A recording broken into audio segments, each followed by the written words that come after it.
कहानी की शुरुआत में हमें ब्रह्मांड में एक वॉर शिप को दिखाया जाता है। इसी के साथ हमें ये बताया जाता है कि इस शिप के जो बादशाह और बेगम थे उनको अपनों ने ही मार दिया है। उनकी मौत हो जाने के बाद अब जो एडमिरल था वो अब इस स्पेस शिप का संरक्षक बन चुका है और अब वो उन बागियों से बदला लेना चाहता है जो बादशाह और बेगम को मार करके फरार हो चुके हैं। अब यहाँ पर सीन कट करके हमें एक ग्रह पर कोरा नाम करके एक लड़की को दिखाया जाता है। वो फसल को उगाने के लिए खेत को बना रही थी। कुनार नाम करके एक आदमी कोरा के पास आता है और उससे कहता है कि खाने का समय हो चुका है। ये एक छोटा सा गांव है जहाँ पर कुछ लोग रहते थे। ये लोग साथ में मिल करके अनाज को उगाते थे और उसे ही साल भर खाते थे और ये लोग फसल को जमा करके भी रखते थे ताकि आने वाले समय में कोई भी समस्या ना हो। अगले दिन सुबह में कोरा सैम के साथ मिल करके अनाज लगा रही थी, लेकिन तभी ये लोग आसमान में एक वॉर शिप देखते हैं, जिसे देखने के बाद कोरा काफी ज्यादा डर जाती है। जिसके बाद वो जा करके सेंट्री को बुला करके लाती है जो इस गांव का मुखिया है। सेंट्री अपने लोगों को बताता है कि वो मदन वर्ल्ड का वॉर शिप है जिसके बादशाह और बेगम को घुसपैठियों ने मार दिया है। वे लोग यहाँ पर सिर्फ अनाज को लेने के लिए आ रहे हैं। अगर हम उन्हें अनाज दे देते हैं तो वे लोग हमें नुकसान नहीं पहुँचाएंगे। तभी कोरा सामने आती है और कहती है कि तुम्हारे अनाज देने या न देने से कोई फर्क नहीं पड़ता है, वे लोग हमें फिर भी खत्म ही कर देंगे। कुछ समय के बाद अपने लोगों के साथ एडमिरल सेंट्री से आकर के मिलता है और उनसे कहता है कि आपके यहाँ फसल बहुत ही अच्छी हो रही है, आखिर इसका राज क्या है, मैं इसके बारे में जानना चाहता हूँ। तब सेंट्री कहता है कि फसल तो अच्छी होती है लेकिन काम भर का ही होता है। कहने का मतलब ये है कि जितनी हमें जरूरत होती है उतनी ही फसल हम उगा पाते हैं। हालांकि एडमिरल अनाज की डिमांड करता है क्योंकि उसके पास अनाज खत्म हो चुका है, जिसके बाद सेंट्री उसे साफ साफ इनकार कर देता है। वो कहता है कि हम आपको अनाज नहीं दे पाएंगे क्योंकि हम ज्यादा अनाज को उगा नहीं पाते हैं। यह सुनने के बाद एडमिरल बहुत ज्यादा नाराज हो जाता है, जिसके बाद वो पूछता है कि यहाँ पर वो इंसान कौन है जो फसल के बागडोर को संभालता है। तब कुनार कहता है कि मैं वो इंसान हूँ जो फसल को जमा करके रखता हूँ। कुनार कहता है कि हम फसल को जमा करके रखते हैं ताकि आने वाले समय में हम उसका इस्तेमाल कर सकें। हम जमा किए हुए अनाज में से थोड़ा बहुत आपको अनाज दे सकते हैं। जब एडमिरल अंदाजा लगाता है तो उसे मालूम चलता है कि ये लोग कई गुना ज्यादा फसल को निकाल रहे हैं, लेकिन फिर भी सेंट्री मना करता है क्योंकि वो अपने अनाज को इन लोगों को बेचना नहीं चाहता था। इसी वजह से एडमिरल को गुस्सा आता है और वो सेंट्री को बहुत ही बुरी मौत मारता है। सेंट्री की बीवी जब यह देख करके उसकी तरफ भागती है तो ये लोग उसकी बीवी को भी जान से मार देते हैं। यह देख करके सभी गाँव वालों के अंदर एक खौफ पैदा हो जाता है और सभी लोग डरने लगते हैं। एडमिरल कुनार से कहता है कि तुम हमें अनाज उगा करके दोगे, अगर तुम हमें अनाज नहीं दोगे तो सबका यही हश्र होगा। तब कुनार कहता है कि हमें 9 हफ्तों का समय चाहिए, आप जितना अनाज कहोगे हम उतना अनाज दे देंगे। तब एडमिरल कहता है कि मैं 10 हफ्ते बाद आऊंगा और अनाज लेकर के जाऊंगा। यह कहने के बाद वो यहाँ से चला जाता है, लेकिन वो अपने आदमियों को यहाँ पर छोड़ करके जाता है। इनके पास एक सामान था जिसके अंदर एक रोबोटिक मशीन था।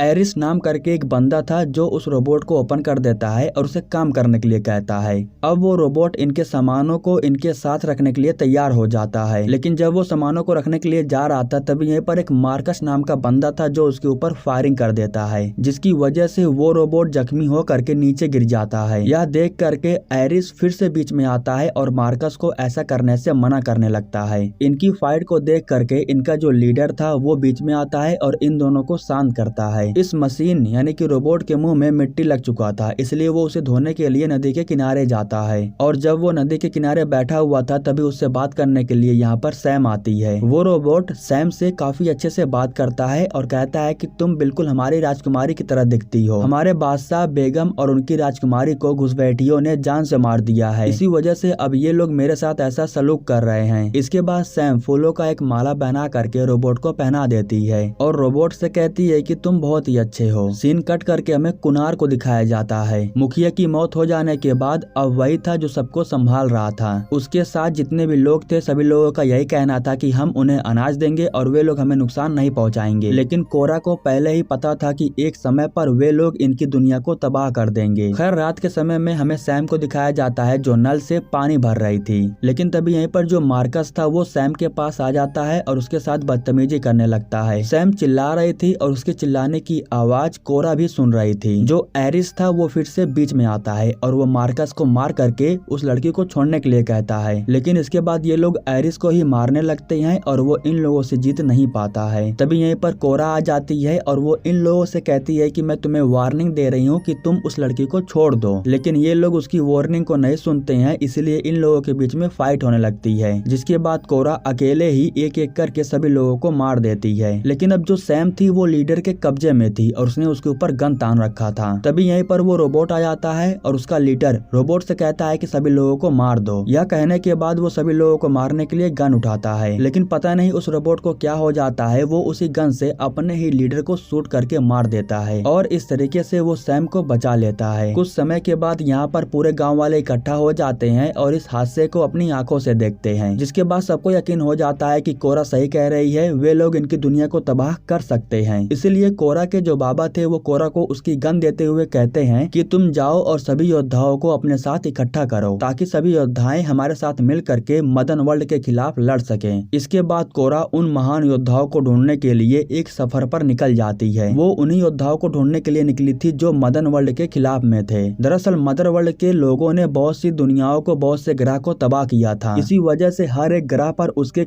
बहुत सारे दुश्मन थे। यहाँ पर हम उस सीन को देखते हैं जब कोरा छोटी थी और उस ग्रह पर मदर वर्ल्ड के लोगों ने जब हमला बोल दिया था। उस समय इनका एडमिरल साइबेरियस था, जिसकी नजर कोरा के ऊपर पड़ती है। हालांकि उसने कोरा के बहुत से लोगों को मार दिया था, लेकिन वो कोरा को नहीं मारता है, बल्कि वो उसे अपने साथ लेकर के चला जाता है। जिसके बाद उसकी पढ़ाई लिखाई ट्रेनिंग शुरू हो जाती है और वो इन लोगों के साथ में शामिल होकर के इनके साथ लड़ने लगती है। हालांकि कोरा को ये बात पता है कि जिनके साथ में वो रह करके उनके लिए लड़ रही है, उन्हीं लोगों ने ही उसकी दुनिया को तबाह किया है। यह जानने के बावजूद भी वो इन लोगों के साथ में युद्ध में जाती थी और विजय हासिल करती थी। इन सारी बातों को कोरा कुनार को बता रही थी ताकि वो जान सके कि कोरा कहाँ से आई है और उसकी पहचान क्या है। अगले दिन कुनार उस इंसान से मिलने के लिए जाता है जिसको उसने अपनी फसल बेची थी। यहाँ पर इनकी मुलाकात काय से होती है। कोरा उसे बताती है कि मदर वर्ल्ड का वॉरशिप हमारे गांव के ऊपर मंडरा रही है, उनसे लड़ने के लिए हमें तुम्हारा साथ चाहिए। काय भी अपने परिवार का बदला लेना चाहता था, इसलिए वो इन लोगों के साथ में शामिल हो जाता है। उसके पास भी एक वॉरशिप था जिसको लेकर के वो एक दूसरे ग्रह पर जाता है, जहाँ पर इनकी मुलाकात डायरेक्ट से होती है। मदर वर्ल्ड का नाम सुनने के बाद डायरेक्ट का भी खून खौलने लगता है, क्योंकि डायरेक्ट के परिवार के साथ साथ उसकी पूरी दुनिया को उन लोगों ने तबाह कर दिया है। इसलिए वो भी इन लोगों के साथ शामिल होकर के बदला लेने के लिए तैयार हो जाता है। अब इसके बाद ये लोग अगले योद्धा को ढूंढने के लिए एक दूसरे ग्रह पर जाते हैं। इस ग्रह पर जो योद्धा थी उसका नाम नेमिसिस था।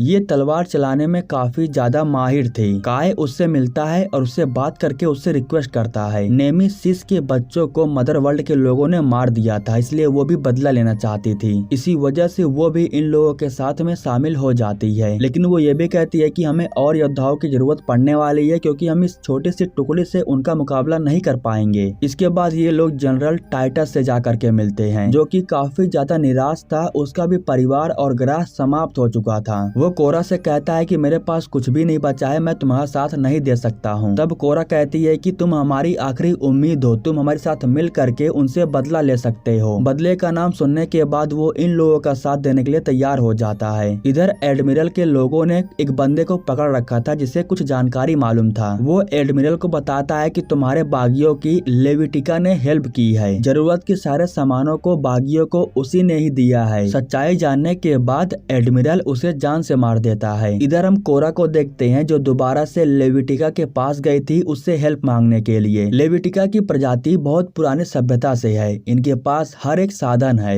मदर वर्ल्ड को हराने में वो कोरा का साथ देने के लिए तैयार हो जाता है। वो कोरा और उसके साथियों को उन्हें हथियार देने के लिए अपने दो खास योद्धाओं को यहाँ पर बुलाता है। यहाँ पर हम कमांडर ग्लैडेक्स को देखते हैं जो अपनी बहन के साथ में कमान को संभाल रहा था। कोरा उन लोगों से कहती है कि तुम्हें हमारे साथ मिल करके मदर वर्ल्ड के खिलाफ में लड़ना होगा, क्योंकि एडमिरल को हमारे बारे में मालूम चल चुका है और वो तुम तक भी पहुंच जाएगा। अगर तुम हमारा साथ दे करके उनसे लड़ोगे नहीं तो वो तुम्हारी दुनिया को भी एक दिन तबाह कर देगा। कमांडर ग्लैडेक्स उनकी बातों को समझ जाता है। वो अपने लोगों को नुकसान नहीं पहुंचाना चाहता था, इसी वजह से वो इनका साथ देने के लिए तैयार हो जाता है। लेकिन इन लोगों के चले जाने के बाद एडमिरल लेविटिका से आकर के मिलता है और उससे कहता है कि तुमने उन लोगों का साथ दिया है जो हमारे खिलाफ में लड़ना चाहते हैं। बागियों का साथ देने वाला इंसान भी बागी कहलाता है, इसलिए तुम भी सजा के हकदार हो। यह कहने के बाद वो अपने छड़ी को निकालता है और लेविटिका को जान से मार देता है और उसे मारने के साथ साथ ये लोग उसकी दुनिया को भी तबाह कर देते हैं ताकि इनकी सभ्यता में कोई भी जिंदा ना रह पाए। इसके इसके बाद काय सभी लोगों को अपने साथ लेकर के गोंडीवल नाम करके एक ग्रह पर जाता है। यहाँ पर ये लोग जरूरत के हथियार को लेने के लिए आए थे, लेकिन इनके यहाँ आने के तुरंत बाद यहाँ पर एडमिरल अपने लोगों के साथ आकर के इन लोगों के ऊपर हमला करने लगता है और इसके तुरंत बाद एडमिरल के जो यहाँ पर मशीनें थी वो कोरा और बाकियों को पकड़ लेती हैं। इसके बाद यहाँ पर इन लोगों को मालूम चलता है कि जो काय था वो इनका साथ नहीं दे रहा था, बल्कि वो तो इन सभी बागियों को एक जगह पर इकट्ठा करके एडमिरल के हवाले करना चाहता था, क्योंकि इसके बदले में एडमिरल उसे अच्छे खासे पैसे देने वाला था और पैसे के लिए ही वो ये सब कुछ कर रहा था।